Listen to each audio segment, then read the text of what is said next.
ఒక అందమైన రాజ్యంలో ఇంద్రుడు అనే రాజు ఉండేవాడు. వారి రాజ్యంలో అందరూ కొన్ని నియమాలకు కట్టుబడి ఉంటారు. రాముడు అనే అతను వ్యాపారం చేసేవాడు. రాజ్యాలు తిరిగి వ్యాపారం చేసి బాగా నాణ్యాలను కూడా బెట్టి తిరిగి తన రాజ్యానికి బయల్దేరాడు. మార్గమధ్యలో ఎడారిలో నడవాలి, ఎండలు ఎక్కువ ఉండడంతో నడవలేకపోయాడు. కొద్ది దూరంలో ఒంటెలు వెళ్లడం గమనించి ఒంటెను నడిపేవారి సహాయంతో ఎడారి దాటాడు. మరుసటినాడు నడిచి నడిచి అలసిపోయాడు. అందులోనూ చీకటి కావస్తుండడంతో ఆ అడవిలోనే గుడారం సిద్ధం చేశాడు. చీకటి సమయంలో అడవి జంతువులు వస్తుందన్న భయంతో అగ్గి మంట వెలిగించి లోపల వెళ్లి నిద్రపోయాడు. అలా తిరిగి వస్తున్న అతను ఒకరోజు ఇంద్రుడు పాలించే రాజ్యం చేరుకున్నాడు. కాని ఒకరోజు రాజు సభ ముగించుకుని తన విశ్రాంతి భవనం వెళ్లబోతుండగా రాముడు అనే వ్యాపారి లోపలికి రాబోయాడు. భటుడు అడ్డుకుని మహారాజుగారు ఈరోజుకు సభ చాలించారు. ఏమైనా ఉంటే రేపు రావొచ్చు అని చెప్పాడు. ఆ మాట లోపల రాజు చెవిన పడటంతో ఆ వ్యాపారిని పంపించమన్నాడు. రాజుకు నమస్కరించిన వ్యాపారి, అయ్యా, నేను ఒక వ్యాపారిని. రాజ్యాల వెంట తిరుగుతూ 1000 బంగారు నాణేలు సంపాదించుకున్నాను. ఆ క్రమంలో నిన్న మీ రాజ్యంలోని బ్రాహ్మణపల్లె చేరుకున్నాను. ప్రయాణం చేసిన అలసటతో ఆ ఊరి పొలిమేరలోని తోటలో కాసేపు విశ్రాంతి తీసుకున్నాను. ఆ తర్వాత పక్కనే ఉన్న బావి దగ్గర ముఖం కడుక్కుంటుండగా నా నాణేల సంచి అందులో పడిపోయింది.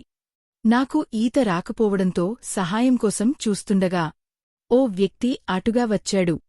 అతడికి విషయం చెప్పగా, బావిలోంచి సంచి తీసిస్తే నాకేమిస్తావు అని అడిగాడు. మర్యాదకొద్దీ అందులో నీకిష్టమైనంత నాకివ్వు అన్నాను.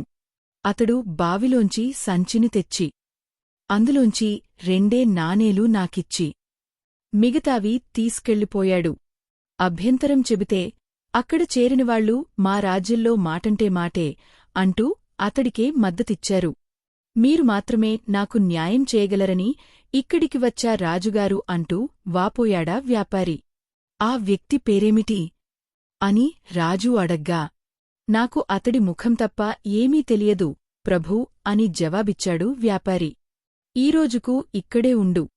నీ విషయం రేపు చూస్తాను అన్నాడు రాజు. ఉదయం రాజు కబురుతో ప్రజలందరూ మరుసటిరోజు సభకు హాజరయ్యారు. వారిలో బావిలోంచి సంచిని తీసిన వ్యక్తిని గుర్తుపట్టాడా వ్యాపారి. రాజు అతడిని ప్రశ్నించగా వ్యాపారి చెప్పిందే చెప్పాడు. ఇద్దరూ ఒకే మాట చెప్పడంతో రాజుగారు ఈ సమస్యను ఎలా పరిష్కరిస్తారోనని అందరూ ఆసక్తిగా ఎదురుచూడసాగారు. ఇంతలో రాజు తీర్పు చెబుతూ, బావిలోంచి సంచి తీసిన వ్యక్తికి 2 నాణేలు, మిగతావి వ్యాపారికి చెందుతాయన్నాడు. అదెలాగంటూ అక్కడున్నవాళ్లంతా నోరెళ్లబెట్టారు. ఒక్కోసారి న్యాయం, అన్యాయం ఒకేలా కనిపిస్తుంటాయి. ఆ వ్యాపారి నువ్వు ఇచ్చినంత తీసుకుంటాను అనలేదు. నీకిష్టమైనంత ఇవ్వమని చెప్పాడంతే. కాని ఆ దురాశాపరుడు తనకిష్టమైనంత తానుంచుకుని తనకిష్టంలేని 2 నాణేలను ఇచ్చి మాట తప్పాడు అని వివరించాడు రాజు. తన దురాశకు సిగ్గుపడుతూ అక్కడి నుండి వెళ్ళిపోయాడు. తెలివిగా సమస్యను పరిష్కరించిన రాజు ప్రతిభకు సభలోని వారంతా జేజేలు పలికారు. రాముడు తనకు న్యాయం చేసిందందుకు ధన్యవాదములు తెలుపుకున్నాడు.